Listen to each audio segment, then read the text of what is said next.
It is called The Personal Treasures of Bernard and Shirley Kinsey. The collection features rare pieces which until now have been tucked away in a private gallery. We are at the home of Bernard and Shirley Kinsey to take a look at the Kinsey collection. The Kinsey collection pays homage to African Americans who helped build and transform the United States. Once scattered by history and now gathered in a single collection, a cultural inheritance for African Americans. Tonight, a conversation about the intersection between art and history with Bernard and Shirley Kinsey. Documenting the African American experience from the early 17th century through the tumultuous civil rights era, the Kinseys have had a 30-year love affair with collecting. The Kinsey collection started 30-plus years ago. We didn't start out for this to be a collection, but we're delighted that it has happened that way, because the more we began to understand and know about our history, the more we felt that other people needed to be touched and know about it too. Some of the items were passed down through their family. Some were purchased at auctions, and others were acquired during the Kinseys' numerous trips around the world.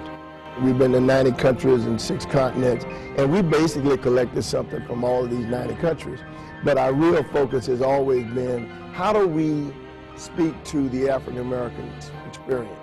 Their collection isn't only African American, but mostly paintings, sculpture, and documents from the distant past and the not so distant. I love this letter. A letter from Malcolm X to Alex Haley, 1963. Over the years, they realized they were collecting a story. When we came to the Americas from Africa, how did we evolve? And that evolution is both painful and wonderful.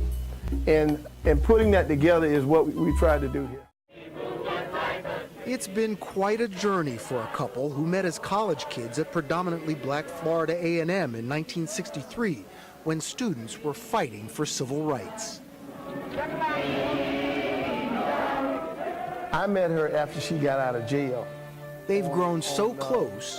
Demonstrating. So, sit-ins. They finish each other's sentences. So you knew she was something special from the beginning. Oh yeah. Both now are retired from Xerox, where Bernard rose to become vice president. He's now a much-in-demand business consultant. Fast forward to the present, the couple holding a news conference in Washington, D.C. as their collection, the shared treasures of Bernard and Shirley Kinsey, now greets visitors to the busiest museum in all the world, the Smithsonian. I have opened numerous exhibitions throughout my career, but few have excited, few have challenged, few have moved me as much as the Kinsey collection. As the first African American ever to publish a book of poetry. This is my first time seeing the collection since I did the recording for it. So it's kind of fantastic. It's a wonderful way to show that we too are part of the fabric of the making of this nation, which sometimes I think gets forgotten in the telling of the American stories.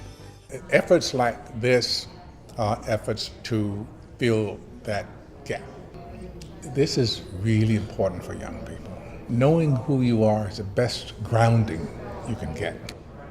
I am immeasurably proud of my parents. Every day I learn something from them continually. I get to work with them, and I never, if you'd asked me 10 years ago if I'd be working with my parents, there wouldn't have been a chance. But it's been remarkable to see their partnership.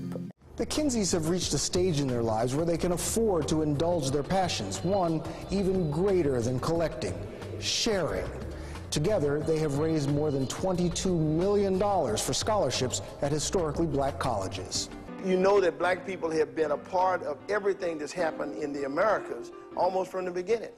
And having that connection with the past and with history is what really creates this sense of strength inside of us, and to know that we have this identity and this lineage that is so powerful. We think what we have is the beginning of this story about this wonderful, wonderful race called African Americans that came out of a terrible situation. I want our people to be empowered by all the accomplishments all the things that we did in building this country. And as Bernard says sometimes, let everybody know we got dibs here. Yeah, yeah. Okay? And we didn't always come here as slaves. We came here as free people initially.